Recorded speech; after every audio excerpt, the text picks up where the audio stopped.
आज के इस एक्सप्लेनर में आपका स्वागत है।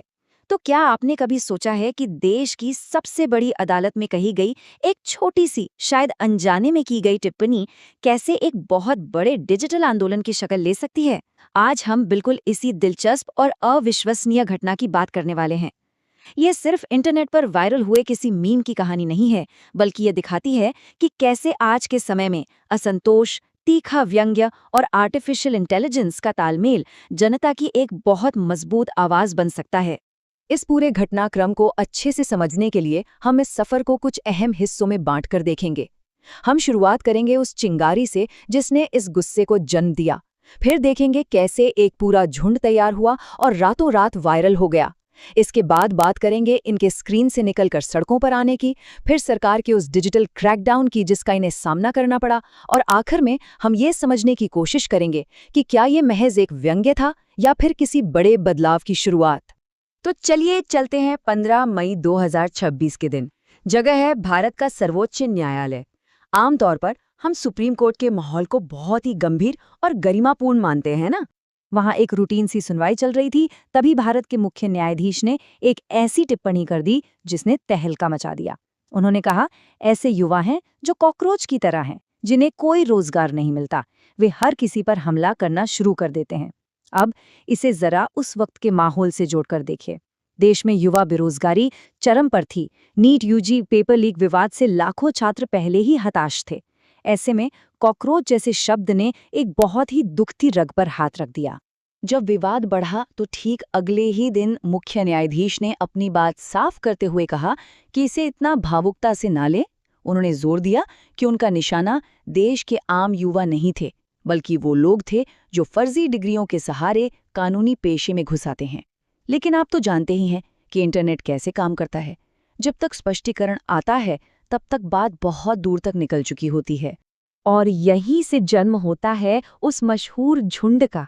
स्पष्टीकरण आने के बावजूद युवाओं ने उस कॉकरोच वाले रूपक को अपना लिया। उसे एक अपमान की तरह नहीं, बल्कि एक पहचान की तरह ओढ़ लिया। इस पूरे आग में घी डालने का काम किया 30 साल के पीआर ग्रेजुएट अभिजीत दिपके ने। उस मूल टिप्पणी के महज एक दिन बाद ही उन्होंने एक व्यंग्यात्मक राजनीतिक पार्टी खड़ी कर दी, कॉकरोच जनता पार्टी यानी सीजेपी। उन्होंने क्लाउड और चैटजीपीटी जैसे जेनरेटिव एआई टूल्स का इस्तेमाल करके तुरंत एक वेबसाइट बनाई और सोशल मीडिया के लिए एक बहुत ही दिलचस्प वर्चुअल कॉकरोच मैन नेता की तस्वीरें भी डिजाइन कर ली।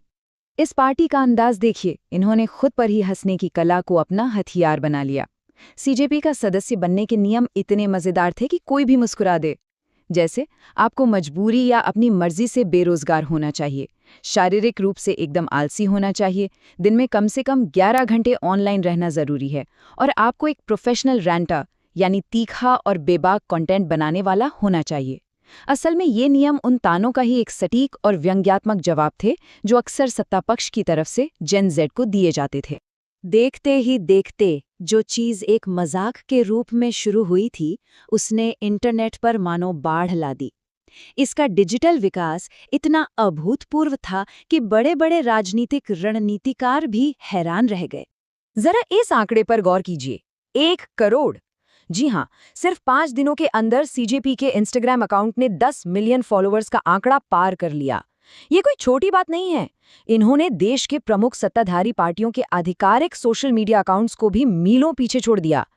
डिजिटल दुनिया में व्यंग्य की ताकत क्या हो सकती है, ये उसका जीता जागता सबूत था।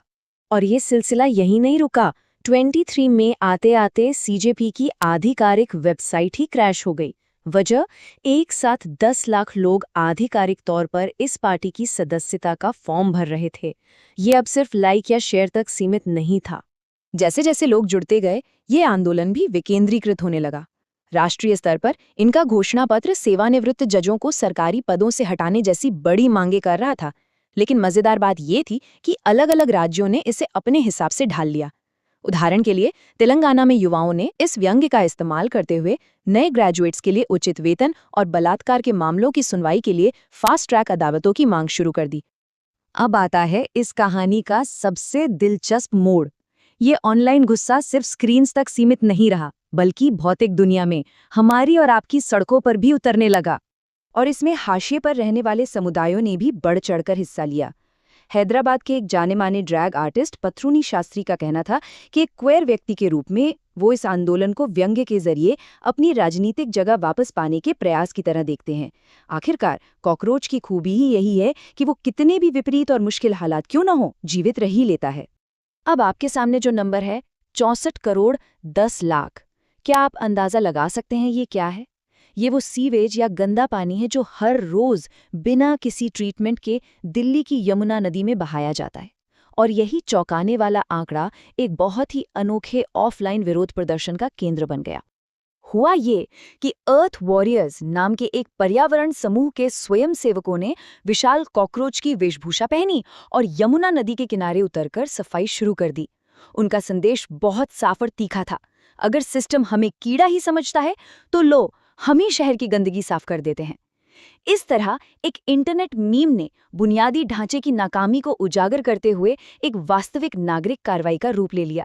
जाहिर है, जब कोई आंदोलन इतनी तेजी से फैले और सिस्टम पर सीधा वार करे तो सत्ता भी खामोश नहीं बैठती।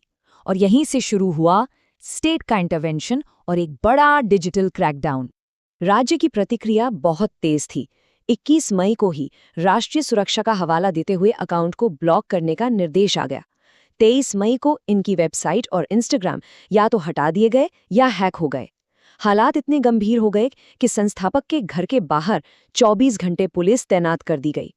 इसके जवाब में अभिव्यक्ति की आज़ादी की बात रखते हुए 25 मई को दिल्ली उच्च न्यायालय में एक याचिका दायर की गई।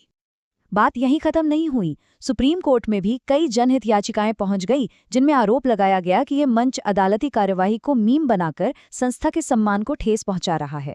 हालांकि कोर्ट ने इस पर तत्काल सुनवाई से इनकार कर दिया और खुद मुख्य न्यायाधीश ने फिर से वही बात दोहराई कि इसे इतना भावुकता से ना लें। अब ये सब घटनाक्रम हमें एक ऐसे मोड़ पर लाकर खड़ा कर देता है जहां हमें थोड़ा रुक कर सोचना चाहिए। समाजशास्त्रीय नजरिए से देखें तो क्या ये सिर्फ एक व्यंग्य था या किसी वास्तविक बदलाव की दस्तक? यहाँ एक बड़ी दुविधा है। एक तरफ समाजशास्त्री क्लिकटिविज्म की चेतावनी देते हैं, यानी वो स्थिति जहां आप सोफे पर बैठकर बस एक मीम शेयर करते हैं और खुद को राजनीतिक रूप से सक्रिय मान लेते हैं। दूसरा खतरा ये था कि बड़े विपक्षी नेता इस पैरोडी का इस्तेमाल अपने फायदे के लिए करने लगे। इसके अलावा संस्थापक की अपनी पीआर बैकग्राउंड ने भी कुछ सवाल खड़े किए। लेकिन इन सब के बावजूद हम इस बात को नकार नहीं सकते कि इस आंदोलन ने रातों रात लाखों युवाओं को राजनीतिक भागीदारी के प्रति जागरूक कर दिया। तो अंत में कॉकरोच जनता पार्टी का ये पूरा घटनाक्रम हमारे सामने एक बहुत बड़ा और अभी तक अनसुलझा सवाल छोड़ जाता है। क्या ये तथाकथित क्लिकटिविज्म और मीम्स का व्यंग वास्तव में कोई स्थायी और जमीनी राजनीतिक बदलाव ला सकते हैं, या फिर ये बस एक ऐसा इंटरनेट ट्रेंड है जो कुछ दिनों के शोर के बाद हमेशा के लिए गायब हो जाएगा? आप इसके बारे में क्या सोचते हैं? इस एक्सप्लेनर में हमारे साथ जुड़ने के लिए आपका बहुत बहुत धन्यवाद।